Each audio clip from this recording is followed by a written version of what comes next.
सम्मानित मंच, पूर्व में अपनी कुछ बातें कह चुका था। वो मेरा जो भाव था इस कार्यक्रम को करने का, यात्रा को करने का, वो बता चुका था।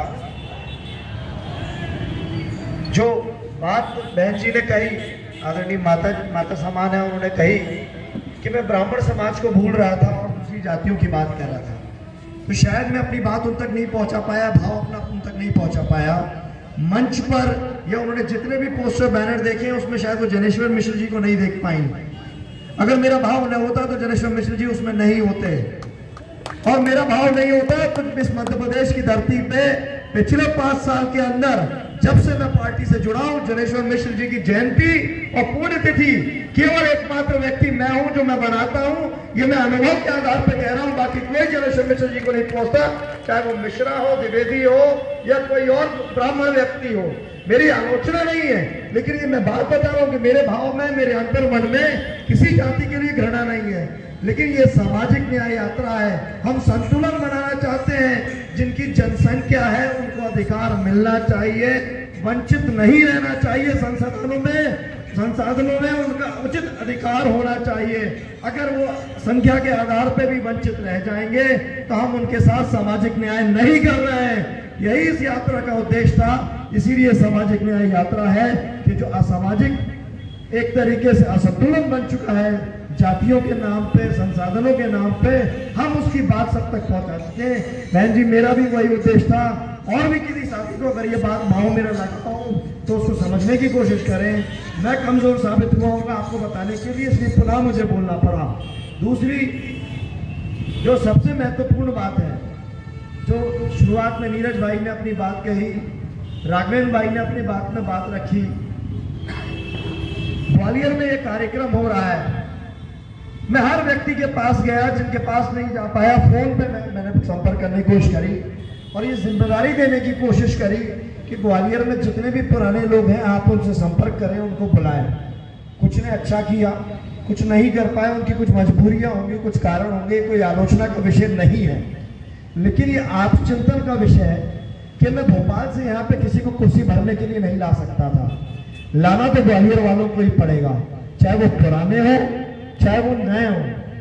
अब ये जिम्मेदारी ग्वालियर के लोगों को तय करनी है कि अगला कार्यक्रम आप कब करेंगे और कब कितनी भीड़ करेंगे, कि कम भीड़ में काम करेंगे। मैं हमेशा ये मानता हूं कि एक अकेला भी समाजवादी अगर खड़ा हुआ है तो अन्याय के खिलाफ खड़ा है और वो अपनी एक मौजूदगी भी दर्ज कराता है और मजबूती के साथ दर्ज कराता है। इसलिए मुझे संख्या बल से कभी फर्क नहीं पड़ता। मैं अकेला भी चलता हूं, मेरे साथ 5 साथी भी होते हैं, 10 साथी भी होते हैं, तब भी मैं काम करता हूं। मैंने कभी काम नहीं रोका और कभी मैंने कार्यक्रम में बदलाव नहीं लिया। आदरणीय नेताजी के जन्मदिन के अवसर पर 22 नवंबर को मैंने कार्यक्रम करने का विचार बनाया, अपने साथियों के साथ मिलजुल करके। राष्ट्रीय नेतृत्व को भी बताया, उन्होंने हामी भरी और मुझे आर्थिक मदद देने की भी बात कही थी, लेकिन मैंने मना कर दिया सिर्फ इसी कारण से कि कुछ हमारे साथी जो निम्न स्तर पे जाते हैं, जो निम्न स्तर की बातें करते हैं, अगर मैं आर्थिक मदद राष्ट्रीय कार्यालय से ले लेता, राष्ट्रीय अध्यक्ष जी से ले लेता, तो मुझे ऊपर आरोप लग जाता कि अगर आज मैं जो दाल रोटी घर पे चला रहा हूँ वो भी इसी यात्रा के माध्यम से चला रहा था। लेकिन मैं अपने महापुरुषों को, जिनकी मैंने तस्वीरें लगाई हैं, उनको बदनाम करने के लिए मैंने ये यात्रा नहीं करी थी। मेरे राष्ट्रीय अध्यक्ष जी और नेताजी के जन्मदिन को जो मैंने ये यात्रा शुरू करी है, उनको बदनाम करने के लिए मैंने यात्रा शुरू नहीं की थी। मैंने ये परिवर्तन के लिए यात्रा शुरू की थी कि हम और आप मिलकर के परिवर्तन करेंगे और ये उस परिवर्तन की एक शुरुआत है। मैं कोशिश करूंगा और आप लोगों से अपील भी करता हूं कि हर जगह हम ये सामाजिक न्याय साइकिल यात्रा को आगे बढ़ाएंगे, चाहे छोटे स्तर पे चाहे बड़े स्तर पे। और अगला कार्यक्रम हम सब मिलकर तय करेंगे, जिसके समापन में राष्ट्रीय अध्यक्ष जी को आना पड़ेगा।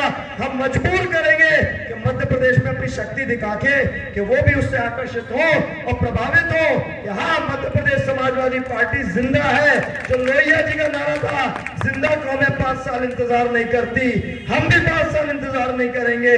जल्द से जल्द हम अपनी ताकत दिखाएंगे और भाजपा और कांग्रेस से मजबूत होकर के दिखाएंगे। जिस तरीके से शोषण कांग्रेस पार्टी ने पहले किया था और नेताजी ने अपनी ताकत दिखा के आज कांग्रेस पार्टी को उत्तर प्रदेश में 4थे नंबर पे भेज दिया है, हम मध्य प्रदेश के समाजवादी पार्टी के साथी भी कांग्रेस पार्टी को 4थे नहीं 5वें नंबर पे भेजेंगे और सबसे आखिरी पंक्ति में भारतीय जनता पार्टी को भेजने का काम करेंगे, जो अन्याय, अत्याचार और हमारे संसाधनों को लूट रही है, हमारे बच्चों के अधिकारों को लूट रही है। याद रखिएगा, अगर हमने आवाज नहीं उठाई तो आने वाली पीढ़ी हमसे पूछेगी कि जब ये सब चीजें हो रही थी तो तुम क्या कर रहे थे। तुम्हारा मौत समर्थन और तुम्हारी आवाज बंद रखने के कारण आज हम गुलाम हुए हैं। जैसे बौरे जी ने अंग्रेजों का उदाहरण दिया था, ये दोबारा अंग्रेज ला रहे हैं, हमारे सारे संसाधन 2-4 अमीरों के पास जा रहे हैं और हम आज चुप्पी बैठ करके देख रहे हैं। ट्रेन में सफर नहीं कर सकते कोविड के नाम पे, लेकिन ये हवाई जहाज में घूम सकते हैं। यही मैदानों में यात्रा इन्होंने कोविड के समय पे सभाएं करी, लेकिन बोलने वाला कोई नहीं था।